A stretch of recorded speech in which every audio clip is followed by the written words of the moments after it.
Hebreus capítulo 10, versículo 19, diz assim: tendo, pois, ousadia para entrar no santuário, pelo sangue de Jesus, pelo novo e vivo caminho que Ele nos consagrou pelo véu, isto é, pela sua carne, e tendo um grande sacerdote sobre a casa de Deus, cheguemo-nos com um verdadeiro coração e inteira certeza de fé, tendo o coração purificado da má consciência e o corpo lavado com água limpa.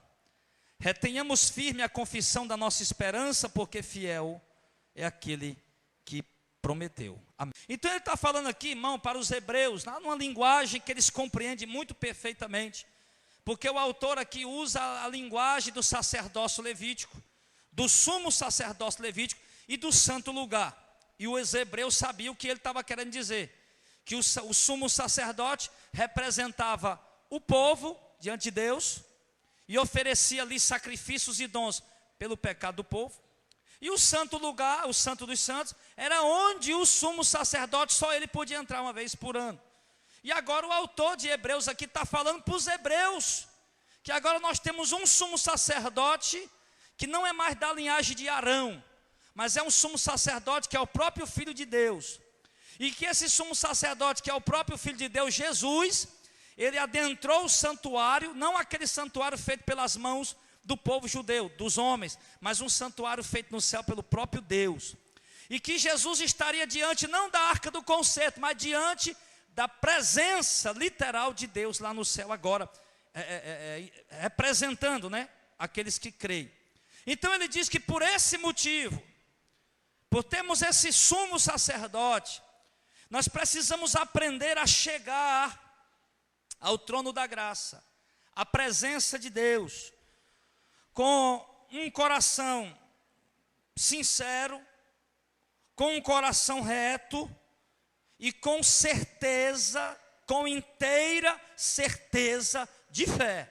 Olha o que ele está dizendo, que quando nós formos entrar na presença de Deus, nós devemos fazer isso com inteira certeza de fé, com convicção de que nós estamos de fato na presença dEle.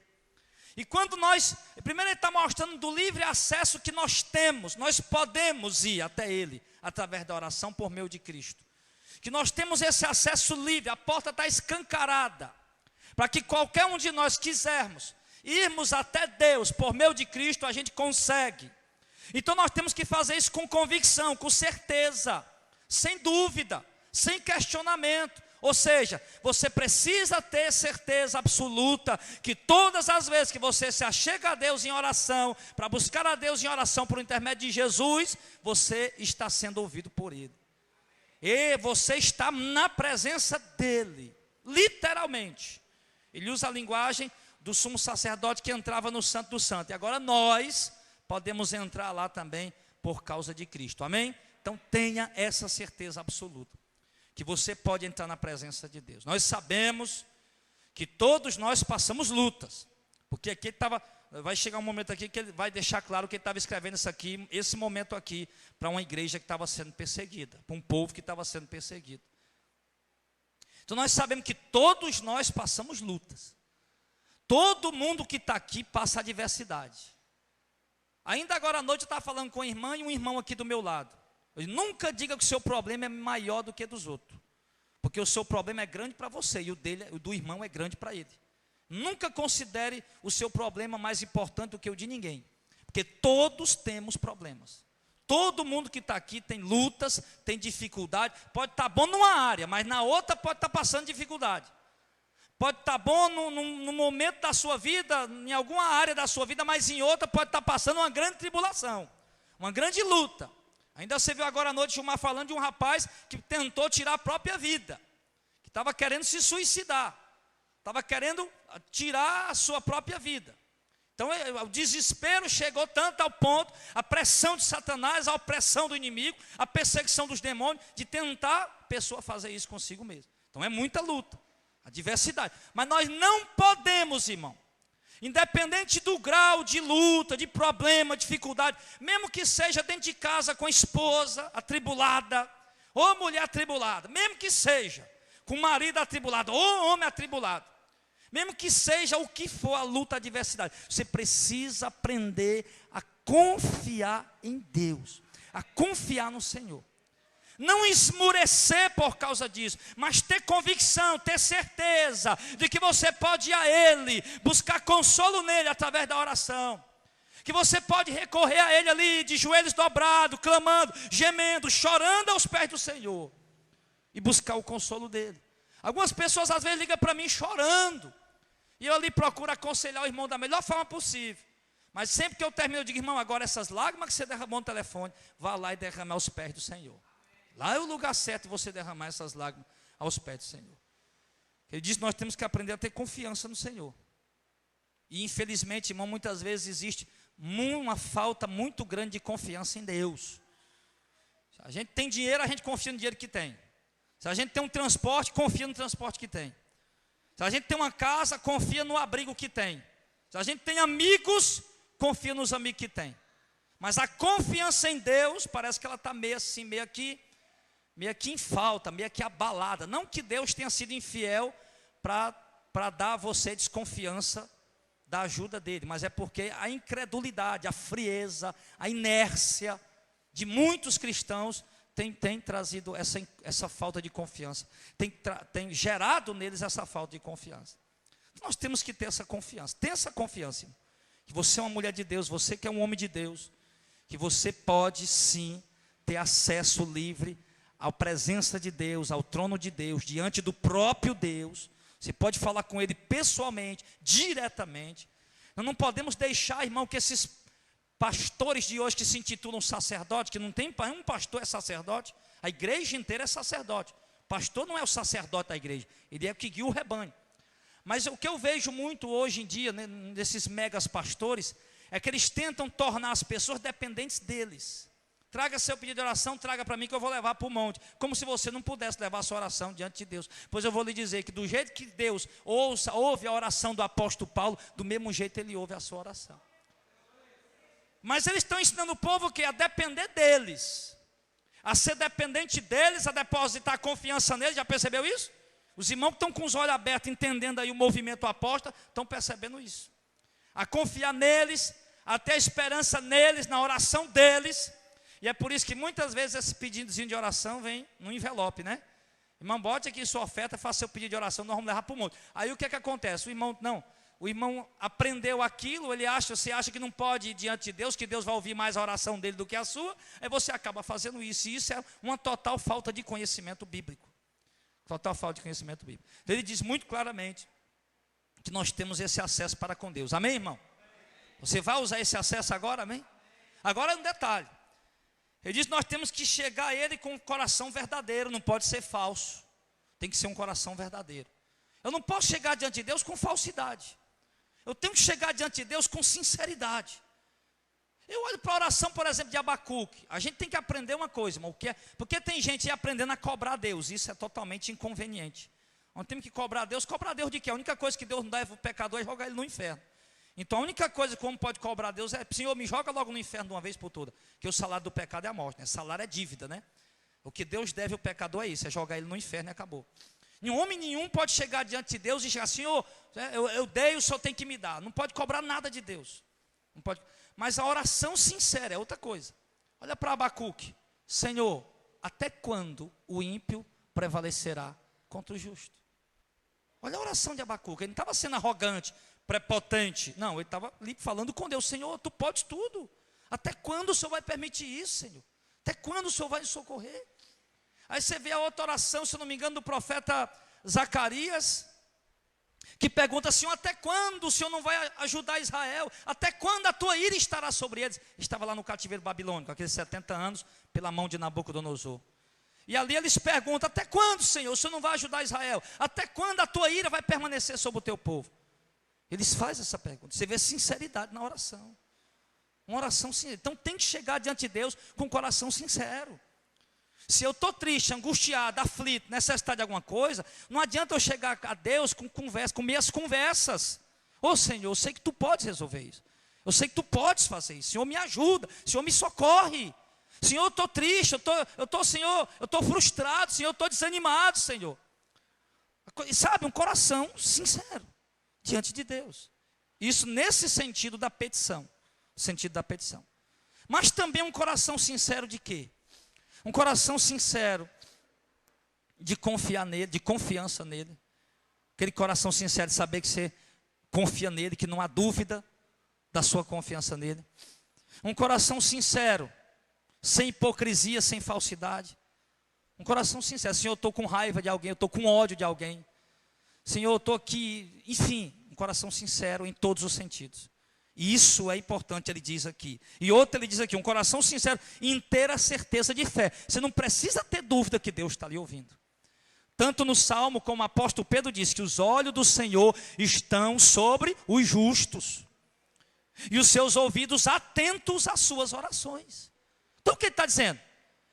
Que os olhos de Deus estão sobre os justos. Quem são os justos, irmão? São aqueles que foram lavados e remidos pelo sangue de Cristo. Apenas esses são justos aos olhos de Deus. Homem nenhum, por melhor obra que ele pratique, por maior que seja a caridade que ele faça, ele não é justo diante de Deus. O homem é justo quando ele é justificado pela sua fé em Cristo. Ele crê em Jesus, que se converte ao Evangelho para obedecer ao Evangelho, ali ele já é justificado. Então o texto diz claramente que os olhos de Deus estão sobre o justo, irmão. E vocês são justos. Justo por quê? Porque você creu em Jesus. Você se converteu ao Evangelho. Você está buscando obedecer ao Evangelho. Então você é justo porque você foi justificado pela fé. Pela sua fé em Cristo. Pela graça de Deus. Você foi justificado. Então, os olhos dele estão sobre você. Dá para você entender a grandeza do que é isso? Que os ouvidos de Deus estão atentos às minhas orações, às suas orações. Ele fala isso. Então você tem que ter essa certeza, meu irmão, amém? A certeza de que Deus me justificou. Eu não sou justificado pelas minhas obras, pelo dízimo que eu dou, que o dízimo não é obrigatório, pela uma oferta que eu dou. Eu não sou justificado pelas boas atitudes que eu faço. Eu sou justificado pela minha fé em Jesus Cristo. Mas não a fé que todo mundo tem, católico, espírita, evangélico. Mas essa fé que leva à obediência, com temor. É essa fé que eu me refiro. Então se você tem essa fé, você é justo. Então você não precisa ter dúvida que o Senhor tem ouvido suas orações. Tenha certeza disso. Tenha certeza disso. Você vê ali, por exemplo, o rei Ezequias. Um homem justo, reto diante do Senhor. Então ele estava, uma enfermidade, o profeta Isaías foi lá, Deus, olha Isaías, fala para Ezequias que arruma a casa que ele vai morrer. Aí Isaías chega lá e diz, ô Ezequias, Deus, assim diz o Senhor, arruma a tua casa que você vai morrer dessa doença aí. Isaías entrega o recado e volta. E quando Isaías entrega o recado e volta, Ezequias vira a parede e faz uma oração de 30 segundos. Senhor, lembra-te, eu te peço, que andei diante de ti, que eu fiz a tua vontade. E ali chorou muito. E ali ele não percebeu nada, mas Deus lá no céu estava ouvindo. E de repente Isaías está lá, vinha a palavra de Deus de novo, aí Isaías volta e diz para ele que eu ouvi a oração dele. E que está aqui a resposta da oração dele. Que Deus ouve nossas orações. Não precisa eu estar sentindo que Deus está ouvindo. Não precisa eu estar sentindo, eu estou sentindo, Deus está ouvindo. Não. Só basta você ter certeza. Eu vou orar e Deus vai me ouvir. Vou buscar a presença de Deus agora em nome de Jesus. E Ele vai ouvir minha oração. Se Ele vai me responder, eu não sei, mas que Ele está ouvindo, Ele está. Se Ele vai resolver esse problema agora, eu não sei se Ele vai resolver hoje, mas que Ele está me ouvindo, isso eu sei que Ele está. Então você tem que ter essa certeza, amém, meu querido? Tem essa convicção. Eu acredito que quando nós temos essa certeza, essa convicção, nossa vida de oração ela é renovada, ela muda. Nós nos tornamos mais fervorosos na oração, quando nós temos essa certeza, essa convicção. Quando não temos, aí não tem, a vida de oração continua. Quando não há essa certeza, essa fé, essa convicção, a vida de oração continua aquela coisinha minguada. Mas quando o homem tem essa certeza, inteira certeza de fé que Deus está ouvindo, a vida de oração dele é mais intensa, porque ele sabe que Deus está ouvindo as orações dele. Ele diz que para chegar diante de Deus também é preciso ter um coração purificado da má consciência e o corpo lavado com água limpa. Aqui ele usa aqui uma linguagem, que alguns podem levar para o lado do batismo, mas não. Ele está usando aqui uma linguagem simbólica, uma linguagem figurativa. está colocando aqui, introduzindo aqui, uma linguagem dos ritos judaicos, né? Que eles acreditavam que eles tinham que lavar, se purificava lavando o corpo com água limpa, então ali estavam limpos. Então ele usa esse tipo de linguagem para eles compreenderem o que ele está falando, porque essa carta é escrita para os hebreus. Para nós aqui talvez não faça sentido, ou talvez nós vamos pegar para o lado do batismo. Mas ele está usando aqui uma linguagem que os judeus iam entender, que os hebreus iam entender, porque eles acreditavam, repito, né? Você vê lá em Mateus capítulo 15, o Jesus falando das tradições dele, né? Que lavava os copos, os jarros, as camas, né? Essas coisas. Então, ele está usando essa linguagem do lavar, porque eles acreditam que eles ficavam ritualmente limpos quando eles lavavam o seu corpo. Então ele fala aqui que nós temos temos que purificar a nossa consciência do pecado, das iniquidades. Eu me lembro do que o apóstolo João disse, que se a nossa consciência nos acusa, maior é Deus. Maior é Deus. E se a nossa consciência não nos acusa, então nós receberemos dele as petições que lhe fazemos. Então, mas primeiro ele fala da consciência. Então, se a minha consciência está me acusando de pecado, de alguma coisa que eu estou cometendo, então eu preciso limpar a minha consciência, tirar, remover, parar de praticar aquilo, para que a minha consciência possa estar limpa. Às vezes eu vou orar, fazer uma visita, solicitação do irmão, e ali o irmão falando dos seus problemas, e dizendo que tem orado, pedido a Deus uma resposta. Eu digo, meu irmão, faça o seguinte, ore a Deus, peça a Deus ajuda, o socorro, tá? Vamos orar aqui, pedir para Deus lhe ajudar, mas faça o seguinte, peça a Deus para lhe mostrar alguma coisa que você está fazendo que não está agradando Ele. Aí Deus vai mostrar aqui, ó, na consciência. A consciência dele vai ser acusada imediatamente. Olha, você está fazendo isso que não me agrada. Ele vai saber, só ele vai saber. Porque a consciência de cada um avisa a cada um que tem a sua consciência individual, particular, pessoal. Então, primeiro ele diz, nós temos que limpar essa consciência, para que não sejamos acusados pela nossa própria consciência, porque João, na sua epístola, chega a dizer que isso chega a atrapalhar o recebimento das nossas petições. Se a minha consciência está maculada, está me acusando, e eu estou diante de Deus pedindo, clamando, suplicando, ele diz que eu não vou receber porque a minha consciência está me acusando, então Deus é maior do que a minha consciência. Mas se eu purifico a minha consciência, limpo ela, e tenho certeza que embora sou um homem falho, imperfeito, mas na minha consciência eu tenho convicção de que estou procurando servir a Deus com todo o meu coração, então a minha consciência está limpa, a minha consciência está tranquila. Mesmo você continua imperfeito, você continua um homem falho, imperfeito, comete deslizes infelizmente que todo mundo comete, mas você tem a consciência limpa de que você está lutando todo dia, combatendo todo dia, esmurrando o seu próprio corpo todo dia para reduzi-lo a nada, para que você possa fazer sempre a vontade de Deus e não a sua. Então, se nós andamos dessa maneira, nossa consciência vai ficando limpa. Mas se a consciência do homem está acusando ele de alguma coisa, então ela precisa ser purificada para que você possa chegar diante do Senhor. E assim a nossa consciência estando limpa, obviamente, o nosso corpo também vai estar limpo. Vai estar limpo diante do Senhor. Então, olha isso aí, meu irmão. Olha, alguma coisa que você está praticando, fazendo, falando, olhando, ouvindo, gastando tempo nisso, que não está agradando a Deus, isso está sujando a sua consciência. Então limpa a sua consciência como? Parando de fazer, de olhar, de ouvir, de praticar, de falar. Aí você vai limpar a sua consciência para que você possa estar limpo diante do Senhor. E ali ele continua dizendo, retenhamos firme, verso 23, a confissão da nossa esperança, porque fiel é aquele que prometeu. Qual era a confissão da nossa esperança? Paulo diz, estejam preparados para dar testemunho, para explicar às pessoas a respeito da esperança que vocês têm.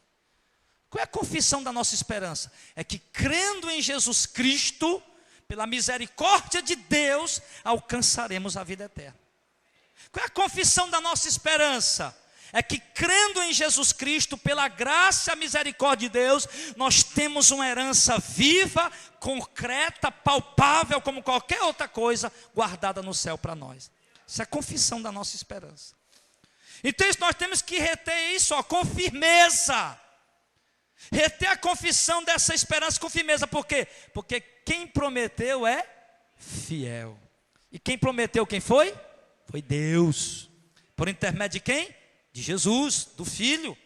Foi Deus quem prometeu por intermédio do Filho. Então, meu irmão, passe o que passar, aconteça o que acontecer, essa esperança tem que ser retida com firmeza, porque aquele que prometeu é fiel e não falhará. É como disse o profeta Balaão, embora depois foi morto pelas mãos dos israelitas, tentou amaldiçoar o povo de Deus, não conseguiu, porque Deus não permitiu, mas ensinou Balaque a armar cilada, manda as moabitas, que os judeus vão deitar com ela, eles pecam aí, você vai e prejudica eles. Ele ensinou a armar cilada. Depois, quando os judeus, chegou a hora dele, os judeus pegaram e mataram ele ao fio da espada. O Balaão, profeta. Mas Balaão, profeta, quando tentou amaldiçoar o povo de Deus, o que é que ele disse? Lá em Números capítulo 23, né? Que Deus não é homem para que minta, nem filho de homem para que se arrependa.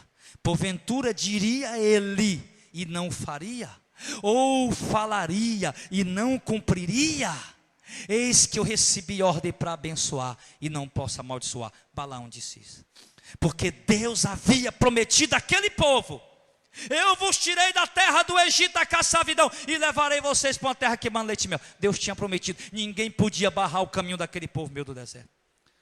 Então, essa esperança tem que estar em nós, igreja, amém? Deus é fiel e prometeu que essa esperança existe, ela está viva no céu. Jesus está vivo no céu agora, Deus o Pai está vivo, contemplando tudo, irmão. Deus é um Deus vivo, um Deus que contempla, que vive como qualquer coisa que você conhece por aí. Como qualquer ser que está vivo nessa terra, Deus está vivo e contemplando tudo.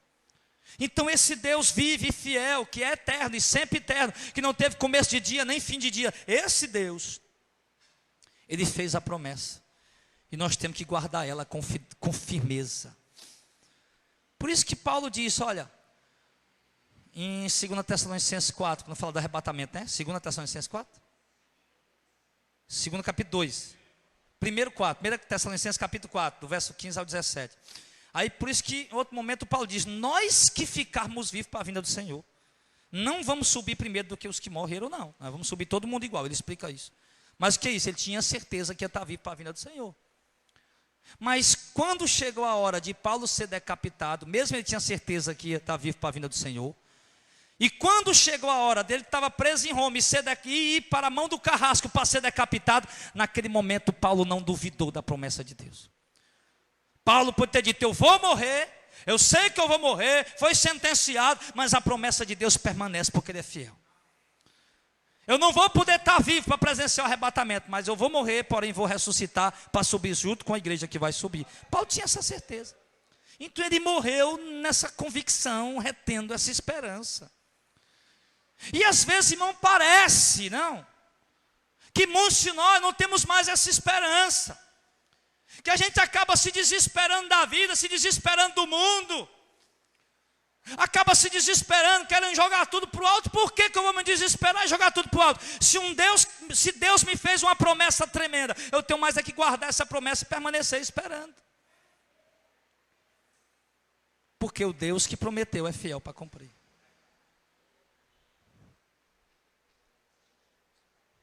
O Jackson, Alicélia, você confia em mim? Confia. Se eu dissesse aqui com toda seriedade, você conhece a nossa idoneidade um pouco, e dissesse, Alicélio, lá embaixo de uma árvore, lá no quintal da minha casa, lá não tem quintal não, no quintal da minha casa, lá embaixo, eu botei R$1 milhão lá, pode pegar que é seu. Verdade, pastor? Verdade, falando sério, palavra de servo de Deus. Meu irmão, ele saía correndo, e eu não ia, e não fosse era de doido, né? R$1 milhão, ele ia correndo. Por quê? Porque ele confia, ele disse que confia, e ia, e chegava lá, ele ia achar aquele R$1 milhão. Se nós somos capazes de depositar tamanha confiança num homem, será que não somos capazes de depositar uma confiança ainda maior em Deus? Se o pastor Jardel é um pecador falho, chegasse para Auricélio, com toda a confiança que ele tem, me dissesse que tinha isso, ele ia lá pegar, porque confiava. Quanto mais o Deus que é santo, que deixou registrado nas escrituras, mesmo essa Bíblia aqui, não é um conto de caronchinha, não é um conto da Rapunzel, do Chapeuzinho Vermelho, é as escrituras, é a palavra de Deus, meu irmão. Está escrito nesse livro que há uma cidade celestial, toda feita de pedra preciosa, guardada para nós. Está escrito nesse livro que Deus vai nos dar um corpo glorificado, meu irmão, que não morre, não envelhece, não cansa, não adoece. Está escrito nesse livro que nós vamos viver e reinar com Cristo pelos séculos dos séculos, para todo sempre. Que a morte não terá poder mais sobre nós. Está escrito nesse livro que nós vamos ver o rosto de Deus, o rosto de Cristo. Nós vamos andar em ruas de ouro. E eu vou duvidar por quê? O apóstolo Paulo diz: esperança que se vê não é esperança, mas aquilo que se espera sem ver, isso sim precisa de fé para esperar. E quantos aqui tem essa fé, digam amém.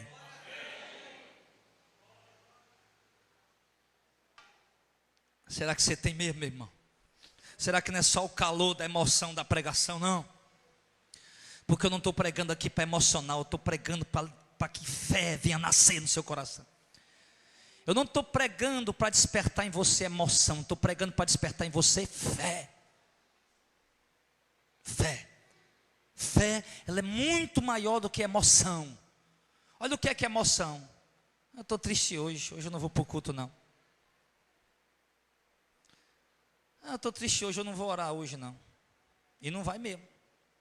E a fé é o quê?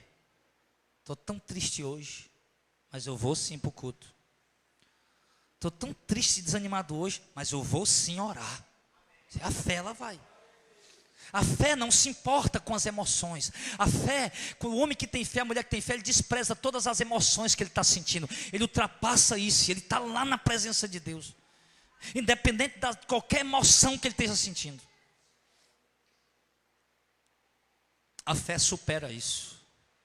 Então, amados, nós precisamos reter com firmeza a confissão dessa esperança, amém? Porque fiel é aquele que nos prometeu. Deus prometeu, escreveu, e você vai ver como vai se cumprir. Vai.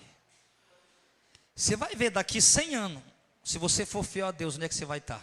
Olha aí onde é que vou fazer um projeto de vida. Vou fazer um projeto de vida daqui 20 anos. Não, vou fazer um projeto de vida para daqui 100 anos. 100 anos, meu projeto de vida. Projeto de vida dos homens é o quê? Não, daqui 50 anos, daqui 10 anos eu quero ter uma mansão na beira da praia, uma fazenda, muito gado, uma chácara na serra. Não, eu vou fazer um projeto daqui 100 anos.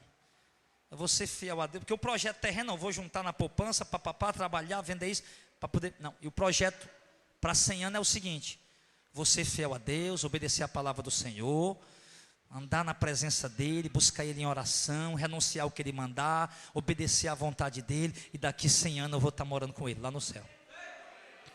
É isso. É isso. Um projeto daqui, agora esse projeto aí você pode cumprir ele, pode se cumprir. O da mansão e como é que não é aquele carro lá que botou Paria Marrufite? O Bugatti lá, né? O Bugatti Verona aí. O Bugatti Verona pode até ser que você não compre. Mas esse projeto aí daqui 100 anos você pode ter ele realizado sim. Vai bastar a sua fé e a sua obediência a Deus, em nome de Jesus, irmão. Então o que está faltando hoje na igreja, irmão, é reter essa esperança. Está faltando isso hoje. Porque quando nós retemos essa esperança com firmeza, no meio de qualquer tribulação, Ele nos consola, ela nos conforta, nos ajuda a atravessar toda a tempestade da vida, toda dificuldade. Vai vir as tempestades dentro do barco, você vai estar igual Jesus. Enquanto os outros estão atribulados, jogando água fora, vai morrer. Jesus está lá deitado, dormindo, por quê? Confiança, fé. É assim que nós vamos andar. Mas precisamos despertar essa fé. Então você tem que pedir a Deus: Senhor, a minha esperança morreu. Eu não tenho mais a esperança viva de que eu vou entrar nas mansões eternas. Mas Senhor, coloca de novo em mim. Eu quero ter isso no meu coração. Senhor, eu quero até imaginar, sonhar com isso. Eu quero ter isso na minha vida, sim. Essa é a minha esperança. Que por mais a luta que eu passo aqui, não, daqui a pouco vai passar. Sabe, irmão, às vezes quando eu estou passando uma luta muito grande, não, daqui a pouco, eu tenho 40 anos, daqui no máximo 60 anos, tudo isso aqui passa aí. E os 60 anos passa ligeiro, aí aquilo me consola. E isso não parece conversa de doido, porque eu estou explicando aqui o sentido dessa esperança. Então coloque isso no teu coração também. Não, vai de 60 anos, pode, demora não, passa rápido. E pronto, eu tenho certeza que eu não chego aos 100 anos, se Jesus não vier. Um irmão um dia mandou: pastor, tomara que o senhor viva 200 anos. Eu digo: Deus me livre na hora dessa, irmão, você é louco. O que é que eu quero fazer aqui na terra com 200 anos? Pelo amor de Deus, irmão, tem misericórdia de mim. Então, amado, é isso. Então ele diz no verso 24: consideremo-nos uns aos outros, para nos estimularmos ao amor e às boas obras. Então ele dá um conselho aqui, nessa questão dessa convivência, dessa fé de buscar Deus, do livre acesso do Santo do Santo, dessa esperança viva dentro de nós, de que nós vamos herdar essa herança gloriosa. Então vamos estimular uns aos outros, considerar uns aos outros, para nos estimular ao amor e a boas obras. Então, já que nós vamos todos herdar a mesma herança, nós vamos todos para o mesmo lugar, lá não vai ter ninguém maior do que ninguém, não vai ter ninguém mais rico do que ninguém, mais importante do que ninguém, diferente aqui do mundo, né? Que tem uma meia dúzia de camaradas que quer ser melhor do que os outros, mais importante que os outros. E já que lá nós tudinho aqui vamos para o mesmo lugar, então vamos nos considerar uns aos outros. Vamos ter consideração uns pelos outros, irmão. Do jeito que você tem consideração pelo irmão que chega aí num carrão para o culto, tenha consideração por ele. Mesma consideração que você tem por ele, tenha também por aquele irmão que chega na igreja também de bicicleta ou a pé para o culto. O pastor não é melhor do que ninguém, mas a mesma consideração que vocês têm por mim, como pastor de vocês, tenha também uns pelos outros. Vamos, irmãos, nos considerar uns aos outros. Não ter consideração uns pelos outros. Porque às vezes de repente você pode tratar o pastor muito bem, dar boa atenção a ele, e de repente o outro irmão viesse, ele já não dá aquela atenção tão boa, não trata ele já tão melhor. Porque você mesmo em seu coração quem está fazendo a acepção de pessoa. Porque às vezes não é que as pessoas chegam se sentindo importantes, nós é quem fazemos a acepção de pessoas. Não é isso? Nosso próprio coração é quem julga. Não, esse irmão aqui, ele é um irmão ele não tem nenhum cargo na igreja, naquele ali é um presbítero, aquele ali eu vou tratar ele melhor. Nós mesmo é quem fazemos uma acepção no coração. E não pode ser assim. Então vamos considerar uns aos outros. E fazendo isso, considerando uns aos outros, nós vamos estar estimulando uns aos outros ao amor e à prática das boas obras. Por quê? Porque todo mundo vai se sentir amado. Todo mundo vai se sentir considerado. Então, no momento que eu me sinto amado e considerado, eu também aprendo a amar e a considerar os outros e a praticar boas obras. Mas quando eu me sinto mal amado e mal considerado, então também me torno uma pessoa também meio que espinhosa, meio que ranziza, meio que afastada das outras. Então, quando nós consideramos aos outros, nós estamos nos estimulando uns aos outros a praticar boas obras, a viver o amor. Amém, pessoal? No verso 25 ele diz, outro conselho que ele fala aqui para a igreja, você vai percebendo que ele está falando aqui para um povo que está sendo perseguido, está passando luta, não deixando a nossa congregação, como é o costume de alguns, antes admoestando-nos uns aos outros, e tanto mais quanto vedes que vai se aproximando aquele dia. Essa pregação aqui dá uma pregação temática, ou textual. Temática, você pode pegar esse versículo aqui, os pregadores, você pode virar três mensagens.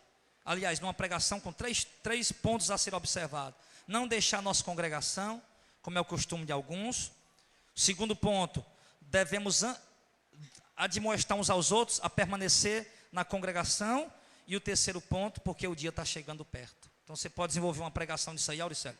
Os irmãos desenvolver uma pregação nesse versículo aí, abordando esses 3 pontos, né? O primeiro ponto que você pode falar é: não podemos deixar a nossa congregação. Então ele está falando aqui, irmão, para um povo que está sendo perseguido. Porque nesse período aqui, a perseguição lá em Jerusalém, ela estava violenta. E não só em Jerusalém, mas a perseguição já tinha se espalhado do Império Romano. O Império Romano inteiro, a igreja estava sendo perseguida. Estava começando já. Porque a perseguição no Império Romano, ela começou lá pelo ano 64. Mas, quando mataram o apóstolo Paulo e o apóstolo Pedro logo em seguida, um ano ou 2 depois, eu não sei bem. Mas a perseguição já começou no ano 30 já. Quando mataram ali Estevão, e a igreja já começou a ser perseguida ali dentro de Jerusalém. Não no Império Romano inteiro, porque Jerusalém fazia parte, estava dominado pelo Império Romano, como a Itália e outros países também. Estavam dominados pelo Império Romano. Então, quando a gente vê as viagens missionárias de Paulo, né, a Ásia também fazia parte, né, Paulo ele não evangelizou o mundo inteiro, ele evangelizou todo o Império Romano. Só que essa evangelização de Paulo, as pessoas que estudam sabem disso, que Paulo era um estrategista, ele gostava de procurar, claro, evangelizava em todo lugar, mas a estratégia de Paulo principal era cidades populosas, onde tinha um grande fluxo comercial, cidades portuárias, né? Por quê? Porque ali ele sabia que o evangelho, pregando naquelas cidades, né, de muito fluxo, vinha muita gente de outro lugar para comprar, para trazer mercadoria para vender, então ele sabia que ali era um centro, onde dali pregando o evangelho ali, o evangelho podia se espalhar para outras nações. Era um estrategista mesmo, certo? Então aqui é a perseguição. E aí Paulo está dizendo, o autor aqui de Hebreus está dizendo, não deixando a nossa congregação. Como é que eu creio que Jesus ouve minhas orações? Como é que eu vou buscar a purificação do meu coração, a inteira certeza de fé, essa esperança gloriosa guardada no meu coração da volta de Cristo, e considerar os irmãos, estimular uns aos outros no amor, se eu deixar de congregar?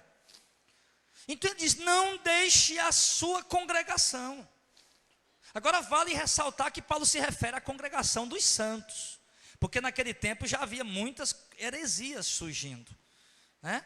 Havia o gnosticismo, por exemplo, que dizia, Jesus veio, mas não veio em carne, porque ninguém estando em carne pode ser bom.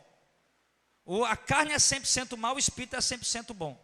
Então Jesus não veio em carne, ele veio em espírito. Ele é um espírito, porque não tinha como ele ser bom daquele jeito, estando em carne. Então o gnosticismo surgiu nessa linha de raciocínio. Então já tinha muitas heresias ali, estavam criando-se grupos, obviamente. Congregações, tinha a congregação do judaísmo, lógico. A congregação é um ajuntamento de pessoas, né? Então Paulo aqui está escrevendo para o povo fiel a Deus. E Paulo está dizendo, não deixe a sua congregação. Mas que congregação? A congregação de quê? Do povo de Deus, dos santos. Congregação da igreja de Deus. Não é a congregação qualquer, mas a congregação do reino, congregação da igreja de Cristo. Então ele dá esse conselho para nós, não podemos deixar de congregar. Não podemos se montar algum, irmãos. Tem muita gente, não, o irmão Júnior falou esse dia para mim, não, tem uns desigrejados. Não existe esse negócio de desigrejado, irmão. Nós temos que congregar. Nós fazemos parte de um corpo, meu irmão. Se nós paramos de congregar, a gente esfria, a gente desanima. Você não deixa de crer em Deus, mas você esfria na sua fé. Pessoa que deixa, eu não conheço uma pessoa que deixou de congregar, que continuou sendo o mesmo fervoroso do jeito que era. Uma pessoa, quando ela deixa de congregar, ela esfria na sua fé em Deus, ele esfria na leitura bíblica, ele esfria na vida de oração, ele esfria em tudo, é terrível. Agora, claro, é importante saber o lugar onde está congregando, e nós temos que de fato procurar a igreja do Senhor Jesus, a igreja de Cristo, para congregar nela. Não numa igreja apenas porque é uma igreja evangélica, como nós já tomamos o conhecimento, que a sua maioria, infelizmente, está desviada do evangelho. Então nós temos que buscar a nossa congregação e nos firmar nela e fazer parte dela, daquele corpo. E buscar a unidade com os irmãos, a união com os irmãos. Porque ele disse, Paulo está dizendo aqui que isso estava se tornando costume de alguns. Você viu aí no verso 25? Não deixemos a nossa congregação como é o costume de alguns. Então algumas pessoas estavam adotando o costume de deixar a sua congregação. Que pena que o movimento pentecostal não existia ainda nessa época, né? Porque senão eles botavam ali um forró, um pandeiro, um zabumba, e os irmãos ficavam lá dançando, pulando, aí conseguia trazer o povo de volta, porque o povo gosta disso, né? Mas não tinha, né? Era aqueles cultos assim, meio que parecido com culto monótono. Você lembra aqueles cultos meio que monótono? Paulo chegava ali, ficava pregando 2, 4 horas seguidas sem parar, né? Aí não, coisa monótona, alguns acabavam dormindo e outra coisa mais, aí alguns acabaram ali deixando de congregar. Inclusive teve um irmãozinho que dormiu, que até caiu da janela, né? O Eutico lá, em Atos, lá em Atos dos Apóstolos. Esse aí ficou registrado que caiu da janela, mas tinha outros que dormiam também dentro, escorado nas cadeiras, né? Então, irmãos, olha, entenda bem. Ele está dizendo, nós não podemos deixar de congregar. Entenda, para que a chama da esperança possa manter-se acesa em nós. Para que eu possa ser um cooperador do reino de Deus, alguém que estimula a igreja ao amor, à prática das boas obras, eu tenho que estar envolvido com a igreja congregando. Eu não vou conseguir isso lá na minha casa, sem congregar. Eu vou conseguir isso no momento que eu entro na igreja, que eu me envolvo com a igreja, que eu me aproximo dos irmãos e passo a congregar. Aí eu vou conseguir isso. Então não podemos deixar de congregar. Isso era o costume de algumas pessoas e não pode ter esse costume. É um alerta da palavra de Deus. Não, a chama vai se apagar no coração, vai esfriar. É terrível deixar de congregar, não é bom. Agora, infelizmente, eu tenho recebido mensagem de pessoas de várias partes do Brasil, que estão ali, meu Deus, pastor, dizendo para mim, pastor, já procurei igreja aqui que pregue o reino, não consigo encontrar. E alguns irmãos já, estou na igreja aqui, pastor, mas já mudei para uma, já mudei para outra, estou aqui, não aqui por enquanto, mas só misericórdia. Só estou aqui mesmo porque, enfim, eu não quero ficar em casa, mas eu estou aqui, mas não, olha, é heresia demais. E outros já nem aguentaram mais, já saíram mesmo, não quero mais nem saber. E o conselho que eu dou é que ele convide família, amigos, para poder fazer cultos em casa, para eles congregarem junto. Até que eles encontrem lá uma igreja que pregue o reino de Deus, para que eles possam congregar. Porque afinal de contas, é melhor se reunir em casa com um grupo de amigos e pessoas dentro da verdade, do que ir para uma igreja que está pregando heresia. Isso sem dúvida alguma. Mas o certo é que não podemos deixar de congregar. Amém, amados? Então não deixe de congregar. Cada momento que nós nos congregar, não é apenas ter. Tem irmão que foi batizado, né? E pronto, nunca mais pisou na igreja. Vem de mês em mês no culto. Não congrega, não. Você não congrega. Congrega é quando a gente está presente. Isso aqui é uma congregação hoje. Pronto. Aí quarta-feira, quando vier de novo, está ali a congregação. A congregação é quando a gente se reúne, se ajunta. Então é essa a congregação. Então ele diz, não podemos deixar de congregar. Ele está dizendo, não deixe de se reunir com a igreja. Não deixe de estar junto com a igreja nas suas reuniões, nos seus cultos. É isso que ele está falando. Que está se tornando costume de alguns, ele entendeu que isso era prejudicial, e ele dá um alerta aqui dizendo, pelo contrário, né? Antes, devemos admoestar uns aos outros. Então não vamos parar de congregar não, irmão, pelo contrário, vamos admoestar uns aos outros. Vamos estar lá, irmão, vamos admoestar o irmão. Irmão, volta a congregar. Irmão, levanta a cabeça. Irmão, retoma a caminhada. Você é homem de Deus, você é mulher de Deus. Você pode ser uma peça importante no ministério para ajudar a alcançar muitas vidas. Você pode ser uma ferramenta importante para ganhar almas. Então temos que admoestar uns aos outros. Admoestar, irmão, não deixe de congregar. Você pode esfriar. Irmão, não deixe de congregar, volte para a congregação. Você vai morrer espiritualmente. Enfim, temos que admoestar uns aos outros. Amém? Você conhece alguém que não está congregando? Então admoesta ele. Admoesta ele a congregar. Não uma vez por mês, mas o máximo possível que puder estar congregando. E isso vai ser importante demais para a nossa vida. E ele diz, admoestar uns aos outros, tanto mais quanto vedes que vai se aproximando aquele dia. Então, quanto mais eu vejo que aquele dia que ele se refere, qual é? O dia da vinda de Cristo, né? O dia do Senhor. Quanto mais eu vejo que o dia do Senhor está chegando perto, mais nós temos que exortarmos uns aos outros. Quanto mais nós vermos que o dia de Cristo está chegando perto, mais nós temos que avisar os irmãos. Então vai lá, irmão, faz isso. Não deixa isso só para o grupo de missões, só para o pastor, só para os obreiros, não, faça você também. Encontre alguém que não está congregando e advirta ele, olha, o dia de Cristo está chegando, volte a congregar. Ele diz, quanto mais vê que vai se aproximando naquele dia. Mas o problema é vocês quererem fazer isso. Esse é o grande problema. Porque a maioria dos crentes hoje não querem mais fazer. Não querem advertir ninguém, não querem admoestar ninguém, não querem chamar ninguém, não querem fazer isso. E nós temos que fazer. Ele está dando esse conselho. Admoestar-nos uns aos outros, quanto mais nós vemos que aquele dia vai ficando perto.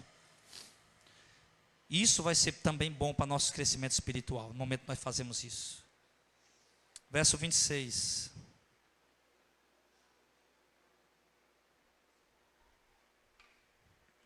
E vai se aproximando aquele dia, né? Porque se pecarmos voluntariamente, depois de termos recebido o conhecimento da verdade, já não resta mais sacrifício pelos pecados. Cristo já morreu. Mas uma certa expectação horrível de juízo e ardor de fogo que há de devorar os adversários. Ou seja, se pecarmos voluntariamente. Lembra que João diz no capítulo 1? Filhinho, não diga que pequeis, mas se por acaso, se porventura pecarmos, temos um advogado para nos defender. Mas aqui ele fala o seguinte, irmãos: se alguém pecar voluntariamente. Rapaz, eu vou programar aqui um pecado aqui. Programar um pecado. Eu vou traçar o meu projeto aqui, eu sei a hora que vai dar certo isso, é essa hora aqui, tal, pronto. Eu programo bem direitinho, eu já sei a hora que dá certo. Por exemplo, vamos dizer, você programar o pecado, pecar involuntariamente. De repente, você ligou a televisão lá, pá, do nada, aparece lá uma mulher de biquíni, de peça íntima, você toma logo aquele susto. Meu Deus. E ali de repente, no momento, você olha aquilo ali, aí o pecado começa a lhe atrair ali, você olha e você pecou. Você fica preso ali, não consegue mudar o canal, e você pecou. Mas daqui a pouco você, não, tá, sai, tirou. Ali foi um pecado involuntário. Surgiu no momento. E aí você ficou preso ali e acabou pecando. Você de imediatamente, logo depois que pecou, não, sai, tira daqui, vai embora. Outra coisa o que é? Outra coisa é você dizer, não, a minha esposa não vai estar em casa. Ou então eu moro sozinho. Eu vou alugar um filme pornô. Lá na locadora, ninguém me conhece. Eu pego um filme pornô, levo para casa e lá eu vou assistir. E aí vai, programa isso, vai, pega, traz, assiste, depois vai e devolve. Esse foi o pecado voluntário. Ele se programou, ele se organizou para fazer. Entendeu agora, amém? Ele diz, nós pecarmos voluntariamente, não resta mais sacrifício pelos pecados, mas uma certa expectação horrível de juízo e ardor de fogo que há de devorar os adversários. Por quê, irmão? Já percebeu por que infelizmente, a gente quase não vê crentes verdadeiros, que eram, aliás, pessoas que eram crentes da igreja, que voltaram para o mundo voluntariamente. Rapaz, eu vou voltou para o mundo voluntariamente. Vou voltar para o mundão, foi para o mundão, beber, se prostituir, que a gente quase não vê essas pessoas voltando mais para a igreja. Já percebeu isso? É raro ver, é muito raro. É muito raro. A gente vê pessoas chegando agora, eu estou vindo do tráfico, das drogas, da perdição. Alguém que escorrega ali de repente, ou sei lá, de repente ali, sei lá, vira a cabeça ali no momento e acaba, sei lá, de repente o cara sai com os amigos, de repente ali, o cara numa mesa de bar, de repente o cara dá uma doida nele e acaba tomando um porre. Rapaz, o que eu fiz, pelo amor de Deus? Ele não foi para o mundão, ele caiu ali naquele momento. Por que eu fiz? Eu estou doido, bebi. Não, Deus me livre, está repreendido. O cara volta lá aos pés do Senhor, pelo amor de Deus. Meu Deus, o que eu fiz? Eu bebi, eu me arrependo aqui, Senhor. Eu não quero isso para a minha vida mais não. Então isso foi aquele momento ali, aconteceu. Que não aconteça com vocês, em nome de Jesus, né, irmão? Pelo amor de Deus. Ah, pastor, então eu vou tomar um porre mais tarde e depois eu volto de novo. Aí já está premeditando, aí já vai pecar involuntariamente. Aí já vai pecar voluntariamente. Mas ele está falando aqui do pecado involuntário, irmão. Do pecado voluntário. É você programar o pecado e ir lá para pecar. Está dizendo aqui, está dando a entender até que não tem mais nem volta para o camarada. Não parece isso, Alicete? Está dando até a entender que não tem mais jeito nem do cara voltar. Porque o pecado que Cristo derramou, o perdão que Cristo deu a ele profanou o sangue. Que ele diz aqui, ó. Verso 28. Quebrando alguém a lei de Moisés, morre sem misericórdia, só pela palavra de 2 ou 3 testemunhas. De quanto maior castigo cuidais vós, será julgado merecedor aquele que pisar o Filho de Deus e tiver por profano o sangue da aliança, né, ou do Novo Testamento, ou do Testamento, com que foi santificado e fizer agravo ao Espírito da graça. O que ele está dizendo? Se alguém quebrava a lei de Moisés, era apedrejado. Quebrou a lei de Moisés, vou para cá, bora apedrejar. Quanto maior castigo será aquele que fizer o quê que ele diz aqui? Aquele que pisar o Filho de Deus e profanar o sangue do testamento, sangue da aliança, e fizer agravo ao Espírito da graça. Eu recebi o Espírito da graça, o Espírito de Cristo, ele está na minha vida. E eu peco por acaso, escorrego por acaso, mas estou sempre ali lutando, me arrependendo, peco, mas não gosto de pecar. Peco, mas me entristeço porque peco. Estou lutando contra o pecado, eu estou na presença de Deus desse jeito. Mas de repente esse Espírito da graça que Deus me deu, o sangue do testamento que lavou meus pecados, eu simplesmente digo, rapaz, sabe uma coisa, eu vou dar uma volta no mundo e depois eu volto. Vou pegar um bocado dessas mulheres que tem por aí, tomar um bocado dessas cachaças que está por aí, um bocado desses motel, dessas farras por aí, dessas noitadas, dessas baladas, eu vou dançar um forrozinho que eu estou com vontade de saudade de novo. Aí faz isso aí, você está agravando o Espírito da graça e está profanando o sangue da aliança. Aí a coisa complica para o seu lado. Complica. Lembra que Paulo diz, ó, não entristeçais o Espírito Santo de Deus, porque é com ele que vocês estão selados para o dia da redenção. Sabe como é que vai ser o arrebatamento, irmão? Nós temos o Espírito Santo. Aí, pastor, como é que vai o arrebatamento e Deus vai conseguir tirar só o povo dele?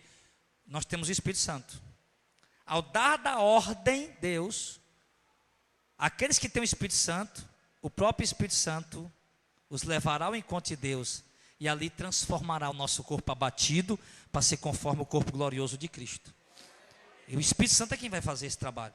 Por isso ele diz, não apaga o Espírito Santo, porque ele é o selo de Deus para o dia da redenção. Ele é o penhor da nossa herança, ou seja, a garantia que nós seremos resgatados. O penhor da herança, por exemplo. Olha, você está me devendo R$1.000, o que é que você vai me empenhar para garantir essa dívida? Ah, esse anel de R$500. Não, lógico que você não vai me pagar, se a dívida é R$1.000, mas me dê aqui esse celular de R$10.000. Aí eu tenho certeza que ele vai vir resgatar, porque é muito maior do que o que ele está me devendo. Então o que é que acontece? Que o que Deus colocou em nós, o Espírito Santo, é um tesouro incalculável. Então obviamente que isso dá garantia de quê? De que a promessa vai se cumprir, ele vem nos resgatar para ele. Ele é o penhor da nossa herança, é a garantia que Deus vem nos buscar. É como se Deus dissesse, olha, eu vim buscar vocês, como garantia está aqui o meu Espírito Santo. Isso garante que ele virá nos buscar. Isso garante. Então, irmão, então se nós entristecer esse Espírito, fazendo agravo a ele, pecando, porque quer mesmo pecar, pecando mesmo, voluntariamente mesmo, então, meu irmão, você vai apagar o Espírito da graça. Você vai apagar. Aí, ele está dando aqui um entendimento de quê? De que não haverá mais sacrifício pelo seu pecado, porque o sacrifício pelo teu pecado você desprezou. Você simplesmente ignorou, não fez caso, blasfemou, profanou.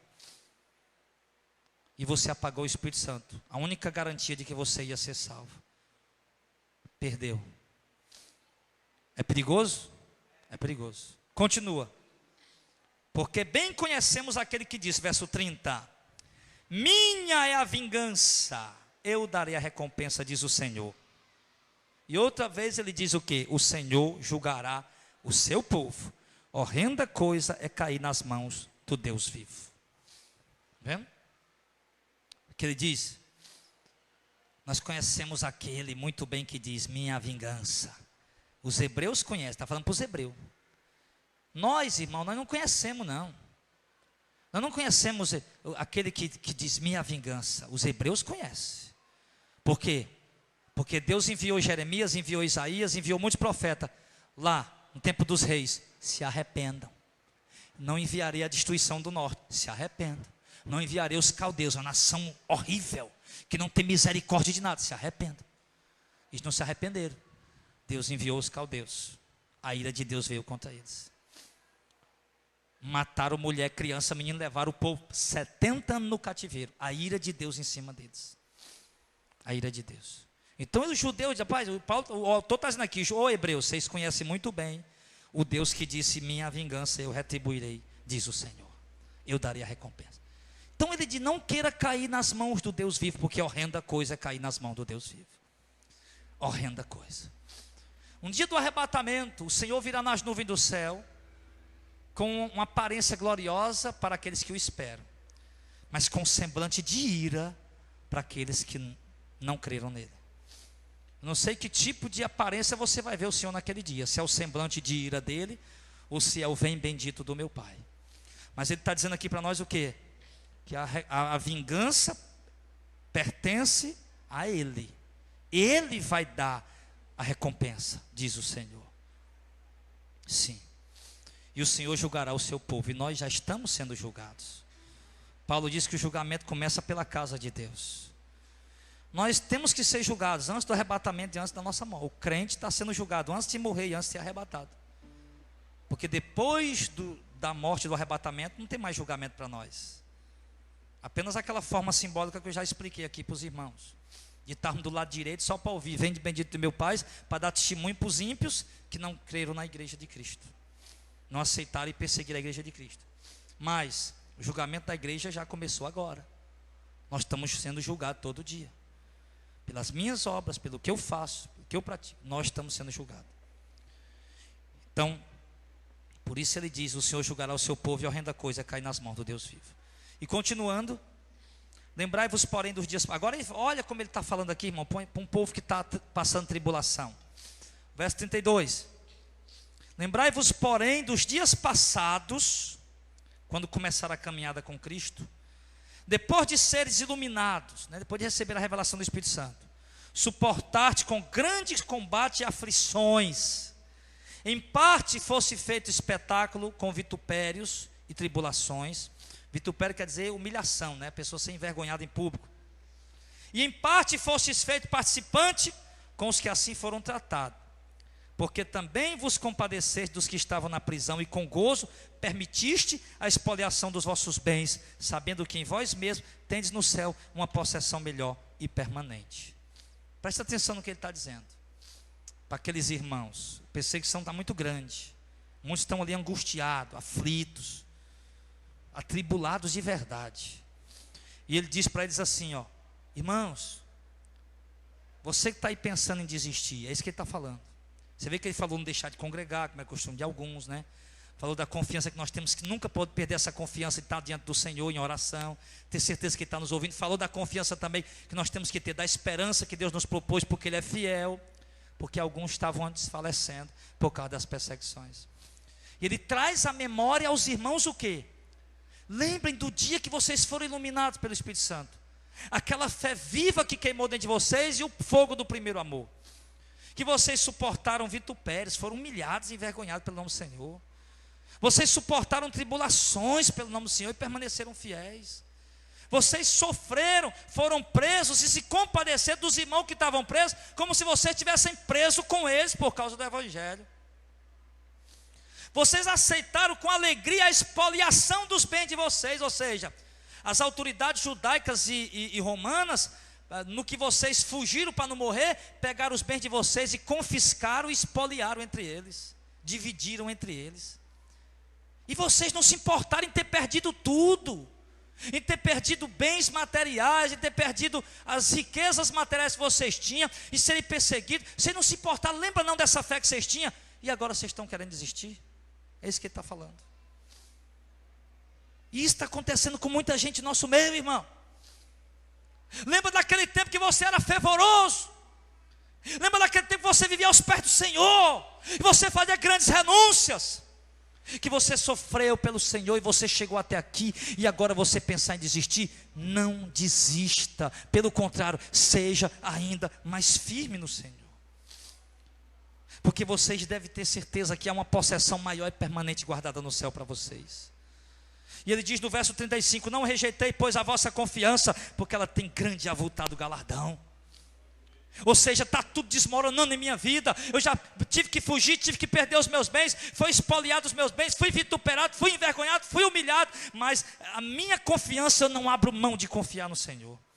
Me lembro daquela profecia lá em Isaías, quando ele fala de Jesus, acho que é em Isaías, meu rosto eu fiz ele como um seixo duro, aqueles que batiam na minha face, e não escondi o meu rosto daqueles que cuspiam e arrancavam a minha barba. Ele está falando de Jesus. Por que Jesus foi como um cordeiro mudo ao matador? Porque ele tinha essa confiança. Ele tinha confiança, ele sabia, eu vou ter um grande e avultado galardão. Por que Jesus suportou aquelas bofetadas, cuspida, arrancando a barba dele, pendurando ele nu naquela cruz? Por que ele suportou? Porque ele sabia que tinha um grande e avultado galardão. Por isso ele suportou o vitupério, a vergonha. Então suporta também. Suporte também, meu irmão. É, pastor, porque lá em casa minha mulher, ela parece estar endemoniada. Suporta essa mulher endemoniada, meu irmão. Aguenta essa.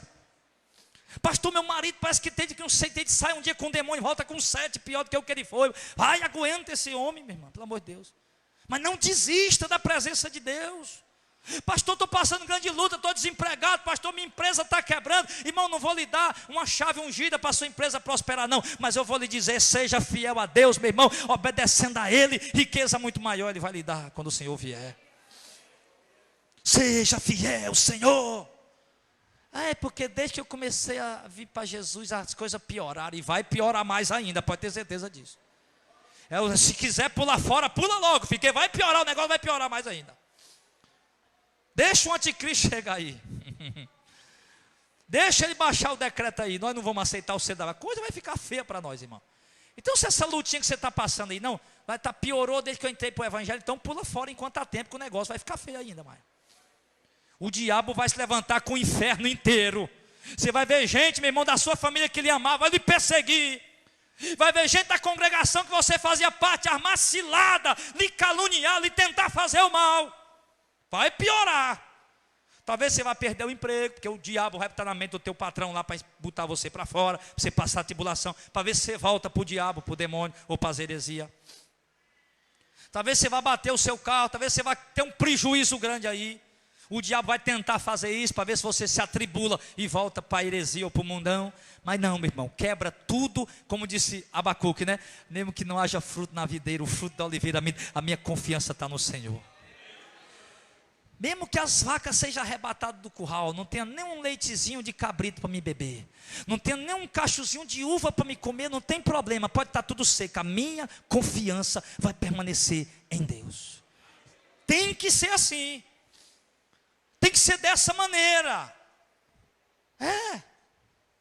Eu vejo muita gente falar de Pedro, né? O Pedro andou nas águas e afundou. Quem mais andou nas águas aqui? Me diga aqui. Você andou nas águas? Então não diga, Pedro foi incrédulo, foi nada, ele teve mais fé do que eu e você. Eu tenho certeza que eu nunca vou conseguir andar em cima das águas. E ele andou. Mesmo depois afundou, ele andou. Num bote. Só se for numa balsa, né? Eu vou andar em cima da água, mas numa balsa. Então aquele homem, mas ele saiu ali com aquela confiança em Deus. Com aquela certeza. E é essa certeza que nós temos que ter até o fim. Certo? Ele diz, não rejeita a vossa confiança. Confiança está se apagando, irmão. Faz essa confiança voltar. Pede ela, Senhor, eu perdi a confiança em ti, traz de volta. Não é pecado, tem que ter sinceridade para Deus. Eu falei no começo, Senhor, eu estou perdendo a fé em ti, Senhor. Senhor, minha confiança em ti não é mais como era antes. Eu não consigo mais confiar em ti. Eu acho que o Senhor não vai agir, não vai fazer, Senhor. Isso é seta do diabo, eu quero voltar a confiar em ti como eu confiava antes. E até mais, me dá essa confiança. Pede a Deus, busca a Deus. Vai. Mas não podemos, irmão, diz, não rejeita essa confiança, que ela tem um grande e avultado galardão. O que é um grande? O que é grande? É uma coisa de imensa, uma coisa alta, de alta estatura, né?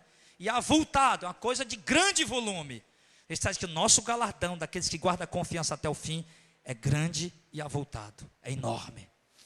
Um galardão, galardão é recompensa que Deus vai dar para nós. Olha para os heróis da fé, olha se esses homens não tiveram confiança. Olha lá para eles. Mortos ao fio da espada, cerrados pelo meio, presos, torturados. Não aceitaram o seu resgate porque esperavam a superior ressurreição. Sim, andando pelos desertos, pelos montes, pelas covas e pelas cavernas da terra. Desamparados, aflitos e maltratados. Homens dos quais o mundo não era digno. E morreram todos eles sem alcançar a promessa, mas morreram na fé. Abraão morreu, tinha só um filho. Deus prometeu o quê? Uma multidão como a areia do mar. Mas Abraão morreu, tinha só um filho. Ele viu de longe a promessa, mas morreu na certeza que Deus ia cumprir, porque sabia que ele era fiel. A confiança desses homens, irmão, que foi que deu a Abraão para ele poder sair lá da terra que ele morava lá, de Ur dos Caldeus, para ir para um lugar que ele nem sabia se ia para o norte, para o sul. Vai, anda por aí, Abraão, que eu vou te mostrar no caminho. O que foi que deu naquele homem para ele fazer isso? Confiança. Foi que deu em Paulo, que renunciou tudo agora para poder. Ele diz: rapaz, tudo que eu aprendi eu reputei perca pela excelência do conhecimento de Cristo. O que deu naquele homem? Pirou de vez? Não, confiança. O que deu naqueles irmãos, irmão? Morrendo na arena do Coliseu, que ele só tinha só que dizer: não, eu nego Jesus, acabou. Jesus não é o Messias, não, eu nego. Ele tinha só que dizer isso. Mas não, Jesus é o Messias. O que foi que deu nesse para morrer na arena do Coliseu? Confiança. Confiança. Nós temos que ter essa confiança.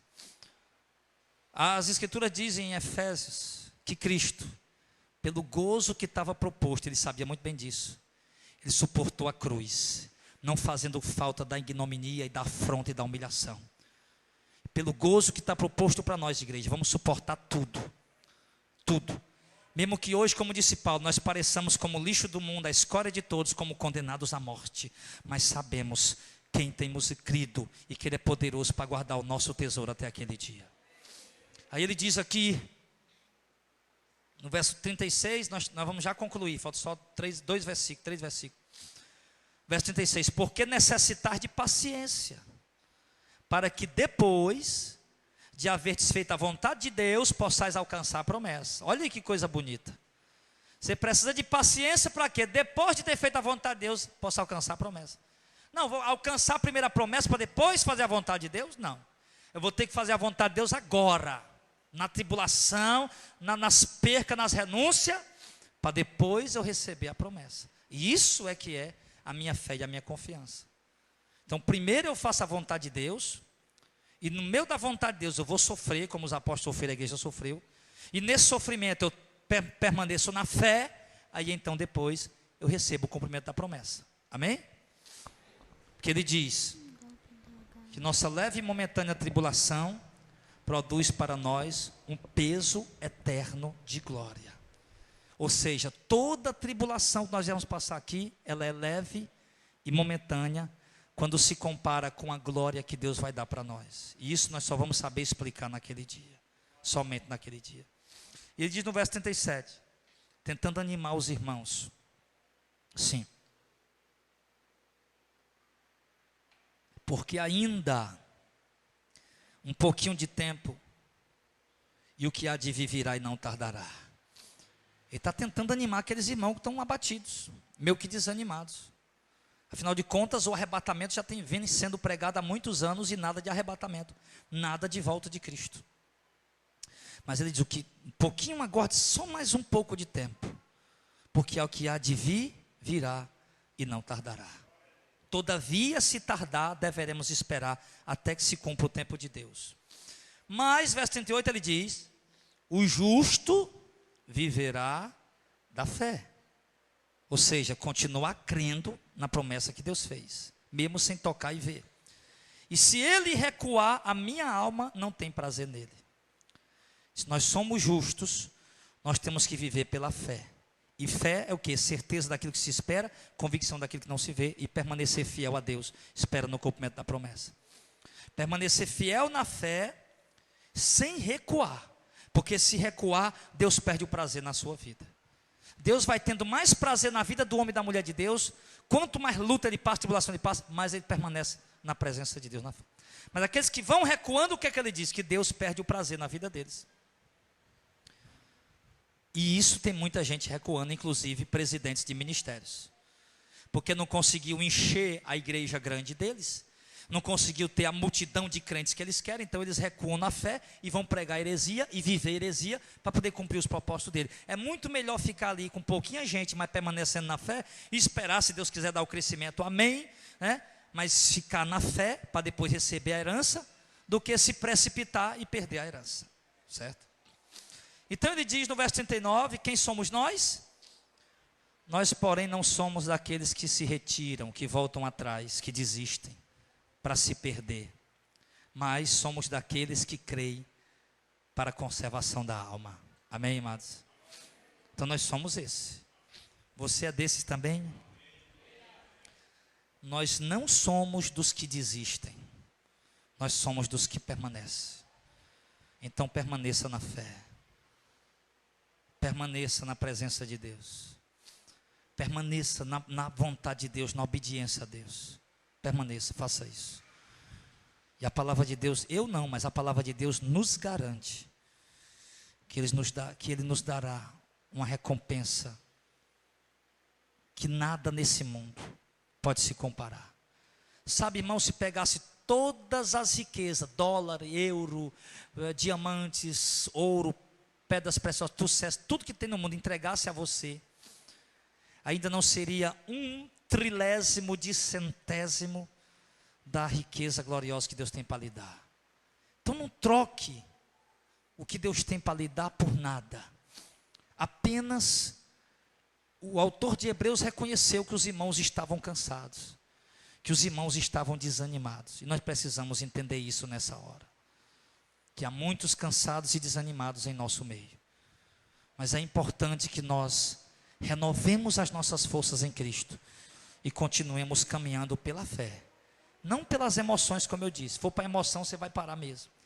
Mesmo cansado, abatido tantas vezes, mas continue a sua caminhada pela fé. Não pare, não desista.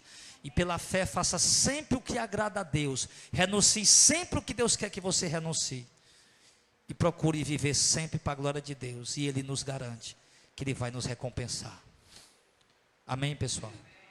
Então, irmão, se porventura havia alguém querendo desistir, não desista. Se porventura havia alguém desanimado, se anime com a herança. Claro que os motivos humanos talvez você não tenha do que animar, mas motivos, promessa de Deus, você tem muito que se animar. Então você está aí totalmente sobrecarregado das suas lutas e tribulações que você está passando, e deixou isso encher a tua cabeça, a mente, ao ponto de você estar aí totalmente abatido. Então, irmão, se desliga um pouquinho disso aí, se volta um pouco para as promessas de Deus, para que você possa ir recobrando o seu ânimo. Volte a ler a palavra de Deus todos os dias, que ela é alimento para a nossa alma. E volte a viver o exercício da oração, que ela é alimento para a nossa alma também, para a nossa fé. Sem essas duas coisas vai ficar difícil da gente sobreviver até o fim. Mas tendo essas duas coisas, a oração